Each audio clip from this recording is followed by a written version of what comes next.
இந்த நிகழ்ச்சியில் பங்கேற்றிருக்கக்கூடிய அனைத்து தலைவர்களும் வலியுறுத்தியதை போல 25 விழுக்காடு இருந்த வரியை அதற்கு முன்னர் 16 விழுக்காடாக இருந்த வரி பின்னர் 25 விழுக்காடு உயர்த்தப்பட்டு அதற்கு மேல் தனக்கு கொத்தடிமை சேவகம் செய்வதற்கு இந்தியா தயாராக இல்லை, ஆயத்தமாக இல்லை.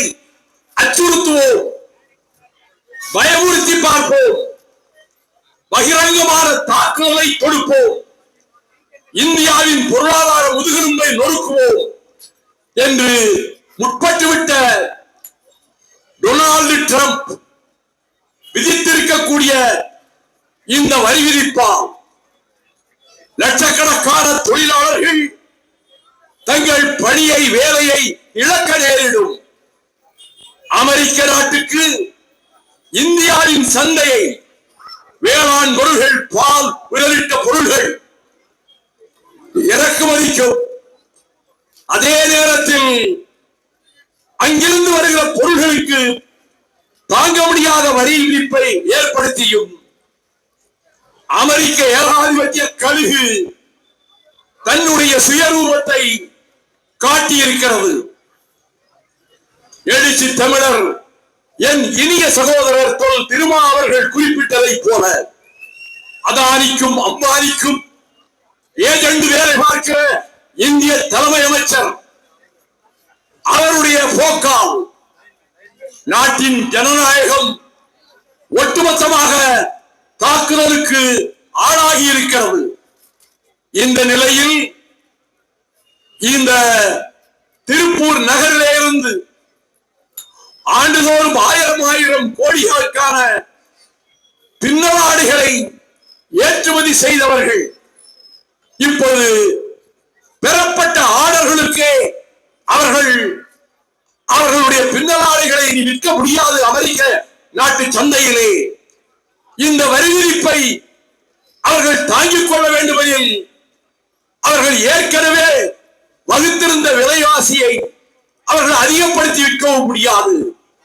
இந்த பெரும் சோதனைக்கு ஆளாகி இருக்கக்கூடிய இந்த பின்னலாடை நகரிலே மட்டுமல்ல, கரூர், திண்டுக்கல், ஈரோடு மாவட்டங்களிலே இருக்கக்கூடிய பின்னலாடை தொழில்களும் வேளாண் தொழில்களும் பெரும் பாதிப்புக்கு ஆளாக நேரிடும் என்பதால் இந்த கொதிக்கும் வெயிலையும் பொருட்படுத்தாது நடைபெற்றுக் கொண்டிருக்கக்கூடிய ஆர்ப்பாட்டத்தில் கடந்த 3 மணி நேரமாக வயது முதிர்ந்தவர்கள், என் அருமை சகோதரிகள் மயங்கி விழுந்து விடுவார்களோ, இந்த வெயிலின் உக்கிரமம் தாங்க முடியாமல் பாதித்து விடுபவர்களை என்று மேடையிலே அமர்ந்திருக்கக்கூடிய நாங்கள் கவலைப்பட்டுக் கொண்டு தங்கள் உரை வீச்சுக்களை சுருக்கமாக ரத்தின சுருக்கமாக நிகழ்த்தி இதற்கு ஒரு உந்துதலை தந்திருக்கக்கூடிய இந்த கூட்டத்தில் நாம் உறுதி எடுத்துக் கொள்வோம்.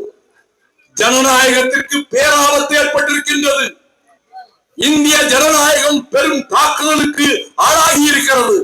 அதனால் தான் நாடாளுமன்றத்திலே விவாதிக்காமலே இந்திய அரசியல் சட்டத்தினுடைய 130வது திருத்தத்தை 2025 திருத்தத்தை உள்துறை அமைச்சர் அமித்ஷா அவர்கள் அவர் முன்வைத்திருக்கிறார். அதன்படி 30 நாட்கள் ஒரு மாநிலத்தின் முதலமைச்சரோ அல்லது அமைச்சர்களோ சிறையில் அடைபட்டிருந்தால் விசாரணை செய்துதான் ஒரு நீதிமன்றம் தீர்ப்பளிக்க வேண்டும் என்ற நிலையை மாற்றி அவர்களுடைய பதவி பறிக்கப்படும் என்று எதிர்க்கட்சிகளை பழிவாங்குவதற்காக இந்த உபகண்ட ஜனநாயக வரலாற்றில் இதுவரை இல்லாத ஒரு கருப்பு சட்டத்தை மைய அரசு முன்வைத்திருக்கிறது. உள்துறை அமைச்சர் அவர்களே, மாண்புமிகு ஹோம் மினிஸ்டர் அமித்ஷா அவர்களே, அவர்களுக்கு எவ்வளவு நெஞ்செழுத்தம் இருந்தால் கண்ணீரும் ரத்தமும் சிந்தி தியாகிகளின் கோட்டமாக இந்த தமிழ்நாட்டை திராவிட இயக்க கோட்டையாக ஆக்கி தந்த ஒரு இயக்கத்தை, திராவிட முன்னேற்ற கழகத்தை வேரோடு பிடுங்கி எறிய வேண்டும் என்று என்ன திமிர் இருந்தால், என்ன அகம்பாவம் இருந்தால் நீங்கள் சொல்வீர்கள். அது மட்டுமல்ல, பீகார் மாநிலத்தில் எங்கே 65 லட்சம் வாக்காளர்களை அந்த பதிவிலே இருந்து நீக்கி இருக்கக்கூடிய கொடுமையையும் இந்திய அரசு செய்ய துணிந்து விட்டது. இப்படிப்பட்ட பல்வேறு முறை தாக்குதல்களிலே இருந்து இந்த பின்னலாடை நகரினுடைய எதிர்கால வாழ்வை பாதுகாக்கவும் ஆண்டுக்கு 1000 கோடிகளை ஏற்றுமதி வணிகத்திலே ஏற்படுத்தி கொடுத்த இந்த திருப்பூர் உள்ளிட்ட பகுதிகளில், தமிழ்நாட்டினுடைய பல பகுதிகளில் இந்தியாவினுடைய பொருளாதார சந்தையில் ஏறத்தாழ 5,75,000 கோடி ஏற்றுமதி சந்தையிலே இருந்து படிப்படியாக கீழே இறங்கி 4,38,000 கோடிக்கு கீழே வீழ்ச்சி அடையக்கூடிய நிலை உருவாகிவிட்டது. இதை எதிர்த்து களம் காண வேண்டும் என்பதற்காக மைய அரசுக்கு பாடம் புகட்டுவதன் மூலமாக முதல்வர் முன்மொழிந்திருக்கக்கூடிய கோரிக்கைகளை நிறைவேற்றி இந்த பின்னலாடை தொழிலை மட்டுமல்ல, வேளாண் தொழிலை மட்டுமல்ல, திருமா குறிப்பிட்டதை போல கடற்கரை ஓரத்தில் கடலோடு போராடி வாழ்கிற மீனவ குடும்பங்களினுடைய வாழ்வையும் பாதுகாப்பதற்காக நாம் இந்த ஆர்ப்பாட்டத்திலே ராசா தலைமையிலே முழக்கங்களை நாம் எழுப்புவோம். அந்த முழக்கம் டெல்லியின் சுவர்களிலே எதிரொலிக்கட்டும். அந்த முழக்கம் வெள்ளை மாளிகையின் சுவர்களிலே மோதி எதிரொலிக்கட்டும். அப்படிப்பட்ட உறுதியான முடிவுக்கு இந்தியா கூட்டணியில் அங்கம் வகிக்கின்ற கட்சிகள், மதச்சார்பற்ற ஜனநாயக கூட்டணியில் திராவிட முன்னேற்ற கழகத்தின் தலைமையிலான அரசியல் கட்சிகள் உறுதியோடு சங்கல்பம் செய்வோம்.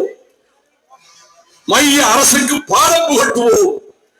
இன்றைக்கு திருப்பூரில் நடைபெறுகிற இந்த கூட்டம் நிலா வெளிச்சத்திலே நடக்கிறதா அல்லது அனல் வாயும் வெயிலில் நடக்கிறதா என்ற சந்தேகத்தை எழுப்புகின்ற வகையில் இதுவே ஒரு மாலை நேர கூட்டம் என்றால் திருப்பூர் தாங்காது, திருப்பூரின் தெருக்கள் தாங்காது.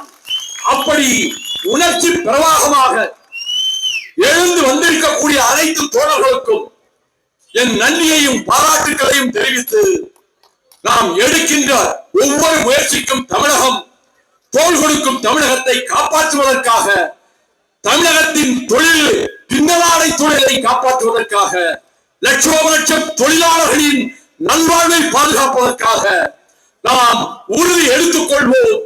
போராட்டம் வெல்லட்டும், ஆர்ப்பாட்டம் வெல்லட்டும். அனைவருக்கும் நன்றி, வணக்கம்.